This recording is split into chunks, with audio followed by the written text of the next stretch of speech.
What you are about to hear is highly classified.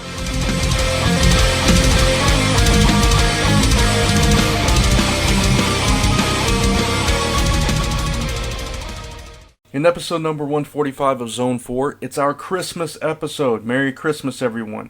The crew returns this week with a unique comic-related Christmas wish list. We talk about turning Christmas movies into comics. We talk about what comics to give as Christmas presents, and much more. Tune in for our Christmas episode. Follow our webcomic every Monday, updating on zone4podcast.com/webcomic. We're up to 16 now, strip 16. Our sponsor for this week is our contest, Get Jiggy Wit It. Finish the line, I listen to Zone 4 because, and you could win a chance to be immortalized in an issue of Mr. Jigsaw, Man of 1,000 Parts. Send entries to zone4@comicrelated.com or post them to our YouTube channel. Just be creative and have fun with it. We give more shout-outs to our faithful Facebook Zone 4 Legionnaires. Facebook.com/Zone4Podcast. Hit the like button. Eventually you'll get a shout-out on the show. Joining us this week is our reserve, Mike Luoma. You can find more about Mike at glowinthedarkradio.com. He's got a couple of comics out. He does his own podcast. Check him out. Our Pyramid, Zone 4 Pyramid, returns this week. We split into two teams, see who can answer the most questions. Now listen to a clip from the show. We are doing a Christmas wish list with a twist, and that's a tongue twister itself to say. We've got a few things we're going to kind of wish for in it, I guess that's the best word to use, and we'll just go down the list here. First up, and we'll just go around the room. We'll start with you, Mike, if that's okay. Sure. Which Christmas movie would you like to see translated into comic form, if any, and would it work with like further tales being told from that story? Well, the one I'm thinking wouldn't really work with further tales being told, but I was thinking it'd be really cool to see a new take on A Christmas Carol. Okay. It's certainly a classic. And one of my favorite Christmas movies is the version of Scrooge with Albert Finney. That's the musical version of A Christmas Carol. I don't know that you could translate a musical into a comic book, but you can certainly... I don't know. I'd like to see kind of an avant-garde take on A Christmas Carol, and it is in the public domain. I was checking it's at Gutenberg, so you can just take it on and adapt it. So yeah, I was thinking that could be cool as a comic. Okay, cool.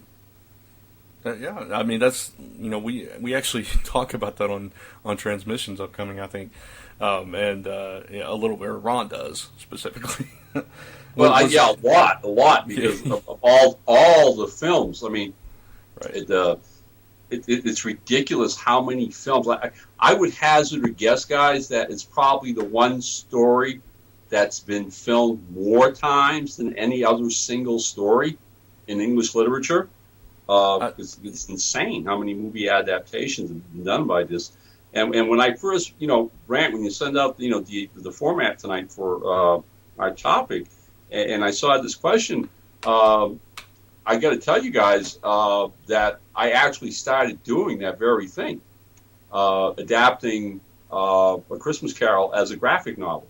Wow. Yeah, because, only because about 3 years ago I was at a Free Comic Book Day event back in New Hampshire, and I was sitting at a table, and behind me at another table was a local artist, a young fella who was well known in southern New Hampshire, and a very gifted artist. And he had his portfolio with him, and he was showing people his portfolio and everything.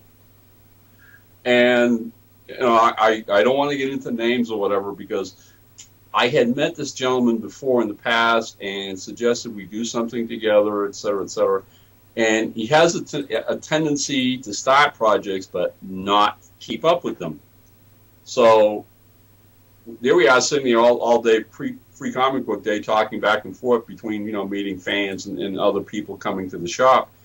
And so at one point I just looked at him because his work was constantly improving, and I said, man, your stuff is absolutely great. I said, if you had an opportunity to draw anything at all in the world, I said, what would you like to draw? And that's when he surprised me. He turned around and said, well, he says, I love A Christmas Carol. The Dickens story? And I went, yeah. He goes, God, he said, I could have such a blast doing that as a graphic novel. He says, doing the Ghost and Scrooge and all that. And he was deadly serious. And I said, well, if you really want to do that, I says, that'd be a heck of a challenge as far as writing it and adapting it. I said, I'm willing to take a shot with this because I really wanted to work with the guy and get his stuff out and published and exposed. So we shook hands on it. Okay, that's what we're going to do. And I came home, and for the next month, 2 months, I actually sat down with the story, and I think I adapted like the first 10 pages of the graphic novel. And I sent it off to him and said, well, here, do me some character sketches or whatever. And basically the guy did what he'd done in the past, which is basically just never got back to me, never mentioned whether he liked it or not, whether he wanted to do it or not. And, 2 years later, those 10 pages of what I started out is still sitting in my files because apparently, like I said, he just copped out again. So if you'd like to listen to the entire show, you can do so later on today when it posts. If you'd like to sponsor an episode of Zone 4, you can do so by contacting us at zone4@comicrelated.com. Our rates are reasonable. Go to comicrelated.com for more information on how to do so. Follow us on Facebook, Twitter, Tumblr, YouTube, iTunes, and our RSS feed as always. And stay tuned. Listen to the show later today for a new way to keep track with us, a big announcement that we make towards the end of this week's episode. And, of course, thank you for listening, and Merry Christmas.